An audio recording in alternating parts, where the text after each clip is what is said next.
Baik, kita geser ya ke isu soal batas usia ya, gugatan batas usia capres dan juga cawapres nih dalam seminggu terakhir ini bisa menjadi headline di program kita beberapa kali Tih. Betul. Akhirnya adalah kita juga mendapatkan informasi bahwa besok ini MK akan memutus apakah akan menerima atau menolak atau misalnya hanya sebagian saja gitu. Bang Mara, khusus untuk gugatan batas capres cawapres ini, redaksi memandangnya dalam berapa aspek nih Bang kira-kira Bang? Yang pertama besok itu sebagai endgame.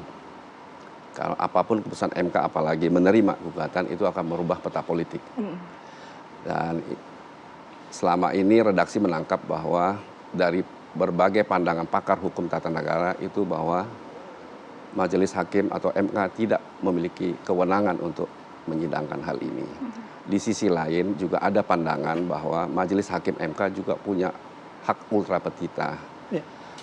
Namun demikian bahwa melihat opini publik hampir semuanya bahwa MK tidak memiliki kewenangan untuk ini. Namun demikian redaksi tidak masuk ke dalam, apapun keputusannya redaksi berharap bahwa kita bisa menerima dengan baik dan berharap bahwa besok itu sudah mulai jelas. Kedua pasangan yang saat ini belum, kedua capres yang belum memiliki pasangan itu sudah makin jelas petanya. Dan kita berharap pendaftaran capresnya berjalan dengan lancar, kampanye berjalan dengan baik, dan pemilihan umum berjalan baik juga. Oke, itu kan dari aspek hukum tata negara mungkin Bang ya. Tapi bagaimanapun keputusan ini tidak akan bisa lepas dari politik Bang. Pasti. Nah, redaksi melihatnya bagaimana ketika nanti akan mungkin berdampak pada politik jelang pilpres? Kalau melihat sekarang narasi yang banyak keluar dari teman-teman PDIP memang mereka kecewa. Dan kita berharap bahwa kekecewaan ini tidak meningkatkan tensi politik. Saya kira itu paling singkatnya adalah bagaimana kita melihat bagaimana Hakim MK bisa menangkap aspirasi dari pandangan ahli tata negara dan publik soal ini. Bang Mara, banyak juga yang mengatakan bahwa nantinya ya putusan MK kalau memang benar-benar bisa usia cawapres ini 35 tahun, ini menjadi salah satu upaya banyak pihak nantinya untuk mendorong Gibran Rakabuming Raka. Ada nggak arahan ke sana dari redaksi melihatnya, Bang? Suka atau tidak suka bahwa keputusan besok ini pasti dikaitkan dengan Wali Kota Solo, Betul. Mas Gibran. Ya. Suka atau tidak suka.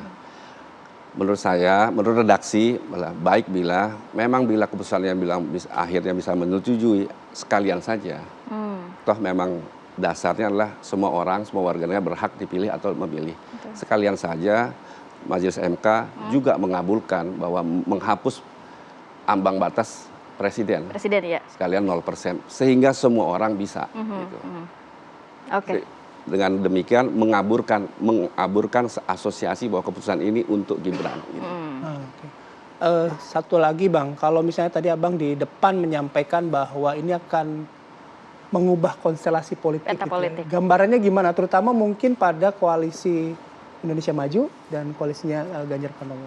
Ya menurut redaksi belum tentu juga Gibran juga akan bersama dengan Pak Prabowo, bisa juga dengan Pak Ganjar. Nah, disinilah endgame-nya di situ.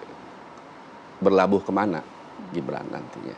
Itu yang jadi pertanyaan. Kalau keputusan MK mengabulkan. Kalau tidak, maka akan kita lihat petanya akan kembali seperti sebelumnya. Apakah Pak Prabowo akan memilih dari antara 4 pilihan yang beliau sebut kemarin, atau PDIP akan kembali yang menggadang-gadang dari yang selama ini rekam jejaknya selalu dengan NU. Berarti 1 minggu ke depan mungkin pemberitaan masih akan seputar ini Bang ya? Masih, dan ya seperti saya bilang bahwa besok keputusannya ya endgame. Putus salah satu, habis itu saya kira baca pres akan mengumumkan cawapresnya. Sambil menunggu batas waktu pendaftaran gitu ya pada capres dan juga cawapres. Kita nantikan Bang, bagaimana sepertinya MK apakah akan memutuskan atau melemparkan kembali ke parlemen begitu ya. Kita patut tunggu sama-sama karena keputusan dari MK ini akan berlangsung besok ya. Oke. Terima kasih banyak Bang Walumara sudah memberikan juga bagaimana pandangan dari redaksi TV One terkait isu-isu yang memang ramai diperbincangkan saat ini Bang. Sehat selalu, Assalamualaikum. Waalaikumsalam. Oke, kami jeda ya, nanti kami kembali dengan isu utama di Apa Kabar Indonesia Pagi ini mengenai deklarasi Projo yang mendukung Prabowo Subianto. Dan deklarasi tersebut disampaikan dalam Rakernas Projo kemarin. Sesaat lagi di Apa Kabar Indonesia Pagi.